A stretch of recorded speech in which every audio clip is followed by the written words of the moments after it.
ഞാനിത് ഒരല്പം കൂടെ വെള്ളം ഇതിലേക്ക് ചേർത്ത് കൊടുക്കുന്നുണ്ട് കേട്ടോ. 1 ടീസ്പൂൺ വെള്ളം കൂടെ ചേർത്ത് കൊടുത്തിട്ട് നന്നായിട്ടൊന്ന് കുഴച്ചെടുക്കുന്നുണ്ട് കേട്ടോ.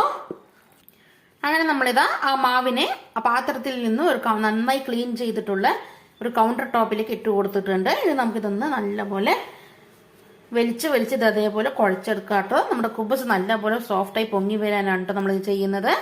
അപ്പോൾ നമുക്കിത് നല്ലപോലെ വലിച്ച് ഇതേപോലെ കുഴച്ചെടുക്കുക കേട്ടോ. ഞാൻ ചെയ്യുന്ന പോലെ വലിച്ച് കുഴച്ചെടുക്കാം.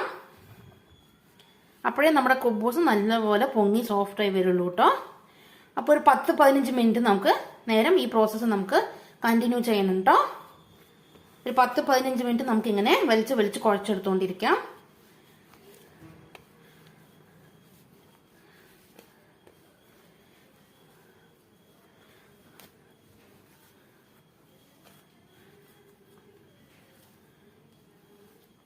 നമ്മുടെ മാവ് കയ്യിലൊന്നും ഒട്ടിപ്പിടിക്കുന്നില്ല കേട്ടോ. നല്ല സോഫ്റ്റാണ് നമ്മുടെ മാവ്.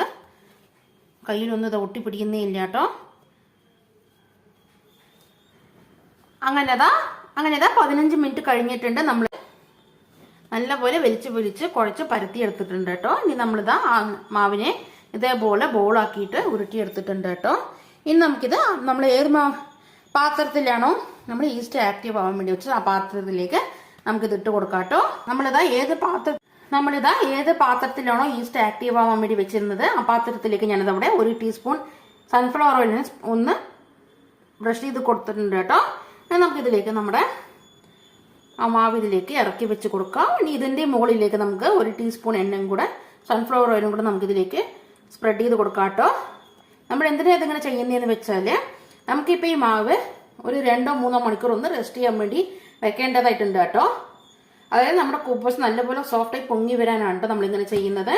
അപ്പോൾ അങ്ങനെ 2 മണിക്കൂർ നമ്മളിങ്ങനെ 2-3 മണിക്കൂർ ഇങ്ങനെ റെസ്റ്റ് ചെയ്യാൻ വേണ്ടി വെച്ച ശേഷം എടുക്കുമ്പോൾ നമ്മുടെ മാവിൻ്റെ മുകളിൽ ഇങ്ങനെ ഡ്രൈ ആവാതിരിക്കാനാണ് കേട്ടോ നമ്മളിങ്ങനെ മുകളിൽ ഓയിൽ സ്പ്രെഡ് ചെയ്ത് കൊടുക്കുന്നത്, ബ്രഷ് ചെയ്ത് കൊടുക്കുന്നത് കേട്ടോ. അപ്പോൾ നമുക്ക് 1 ടീസ്പൂൺ സൺഫ്ലവർ ഓയിലിൽ നിന്ന് നമുക്ക് ഇതിൻ്റെ മുകളിലേക്കൊന്ന് ബ്രഷ് ചെയ്ത് കൊടുക്കാം.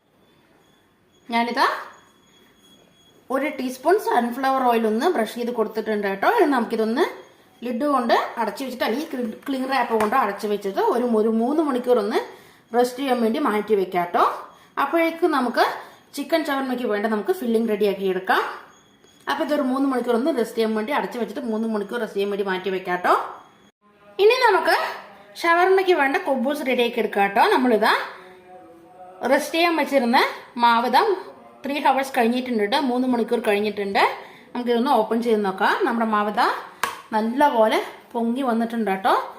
നമ്മുടെ ഈസ്റ്റിൽ നല്ലപോലെ ആക്റ്റീവായി മാവ് നല്ലപോലെ പൊങ്ങി വന്നിട്ടുണ്ട്. ഇനി നമുക്കിതൊന്ന് നല്ല ക്ലീൻ ആയിട്ടുള്ള കൗണ്ടർ ടോപ്പിലേക്ക് ഇട്ടിട്ട് ഒന്നുകൂടെ ഒന്ന് കുഴച്ചെടുത്തിട്ട് നമ്മുടെ കുബൂസിന്റെ ഷേപ്പിൽ നമുക്ക് പരത്തിയെടുക്കാം. അങ്ങനെ നമ്മളിതാ 3 മണിക്കൂർ ഒന്ന് റെസ്റ്റ് ചെയ്യാൻ വേണ്ടി വെച്ചിരുന്ന നമ്മുടെ മാവ് നല്ലപോലെ പൊങ്ങി വന്നിട്ടുണ്ടായിരുന്നു കേട്ടോ. ഇനി നമ്മളിതാ നല്ല ക്ലീൻ ആയിട്ടുള്ള കൗണ്ടർ ടോപ്പിലേക്ക് ഇട്ടിട്ട് ഒന്നുകൂടെ ഒന്ന് നല്ലപോലെ കുഴച്ചെടുത്ത ശേഷം ഇതവിടെ നമ്മളിതേപോലെ ബോൾസ് ആക്കി വെച്ചിട്ടുണ്ട് കേട്ടോ. എനിക്കിവിടെ 3 കപ്പ് ഓൾ പർപ്പസ് ഫ്ലോർ കൊണ്ട് എനിക്കിവിടെ 8 കുബൂസാണ് കേട്ടോ കിട്ടിയിട്ടുള്ളത്. അപ്പോൾ നമുക്കിതാ അതിൽ നിന്ന് ഓരോന്നോരോന്ന് എടുത്തിട്ട് നമുക്ക് കുബൂസിന്റെ ഷേപ്പിൽ പരത്തി എടുക്കാം കേട്ടോ. നിങ്ങൾക്ക് വേണമെന്നുണ്ടെങ്കിൽ ഇതേപോലെ ഓൾ പർപ്പസ് ഫ്ലോർ അല്ലെങ്കിൽ വീറ്റ് ഫ്ലോർ ഇതേപോലെ ഒന്ന് ഡസ്റ്റ് ചെയ്ത് കൊടുത്തിട്ട് ഇതേപോലെ ഒന്ന് പരത്തി എടുക്കാവുന്നതാണ് കേട്ടോ. ഞാനിതവിടെ കുറച്ച് കൗണ്ടർ ടോപ്പിലേക്ക് കുറച്ച് ഓൾ പർപ്പസ് ഫ്ലോർ ഇട്ടിട്ടുണ്ട് കേട്ടോ. നമുക്ക് അതിൽ നിന്നും കുറച്ച് ഇതേപോലെ എടുത്ത് ഇതേപോലെ സ്പ്രെഡ് ചെയ്ത് കൊടുത്തിട്ട് നമുക്കിതൊന്ന് കുബൂസിന്റെ ഷേപ്പിലൊന്ന് പരത്തി എടുക്കാം കേട്ടോ.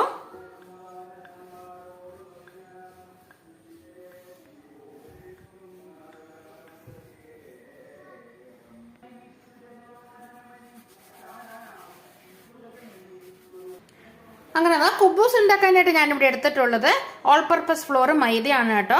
നിങ്ങൾക്ക് മൈദ വേണ്ടെന്നുണ്ടെങ്കിൽ അതിന് പകരമായിട്ട് ഗോതമ്പ് പൊടിയായാലും ചേർത്ത് കൊടുത്താലും മതി കേട്ടോ. വീറ്റ് ഫ്ലോർ ചേർത്ത് കൊടുത്താലും നമുക്കിവിടെ കുബൂസ് റെഡിയാക്കി എടുക്കാനായി പറ്റും കേട്ടോ. ഞാനിവിടെ ഓൾ പർപ്പസ് ഫ്ലോർ ആണ് കേട്ടോ കുബൂസ് ഉണ്ടാക്കാനായി എടുത്തിട്ടുള്ളത്. അപ്പോൾ നമ്മളിത് അവിടെ കുബൂസ് ഇവിടെ പരത്തി വെച്ചിട്ടുണ്ട്. ഇനി നമുക്കിതൊന്ന് ഫ്രൈങ് പാനിലിട്ടിട്ട് ഒന്ന് 2 സൈഡും ഒന്ന് ടോസ്റ്റ് ചെയ്തെടുക്കണം കേട്ടോ. അങ്ങനെ നമ്മളിത് കുബൂസ് എല്ലാം കൂടെ പരത്തി എടുത്തിട്ടുണ്ട് കേട്ടോ. ഇനി നമുക്ക് ദോശത്തവ ഒന്ന് ചൂടാക്കിയിട്ട് അതിലേക്ക് നമ്മളിത് ഓയിലൊന്ന് ബ്രഷ് ചെയ്ത് കൊടുത്തിട്ടുണ്ട്. ഇനി നമുക്ക് ഇതിൽ നിന്ന് ഓരോന്നോരോന്നായി എടുത്തിട്ട് ഇതിലേക്ക് ഇട്ട് കൊടുത്തിട്ട് രണ്ട് സൈഡും ഒന്ന് ചുട്ടെടുക്കാട്ടോ. നമ്മുടെ കുബൂസ് ഇതാ നല്ലപോലെ പൊങ്ങി വരുന്നുണ്ട്. കണ്ടല്ലോ എല്ലാവരും എന്താ പൊങ്ങി വരുന്നുണ്ട്. നമ്മുടെ കുബൂസ് ഇതവിടെ നമ്മൾ റെഡിയാക്കി കൊണ്ടിരിക്കുകയാണ് കേട്ടോ. ഇങ്ങനെ ഇതാ ബബിൾസ് പോലെ വരുന്നത് കണ്ടല്ലോ അല്ലേ. ഇതാണ് കേട്ടോ കുബൂസ്. അങ്ങനെ ബബിൾസ് പോലെ വരണം കേട്ടോ. നമ്മൾ കുബൂസ് റെഡിയാക്കി എടുക്കുമ്പോൾ നമ്മൾ ചേർത്ത് കൊടുത്ത ഈസ്റ്റ്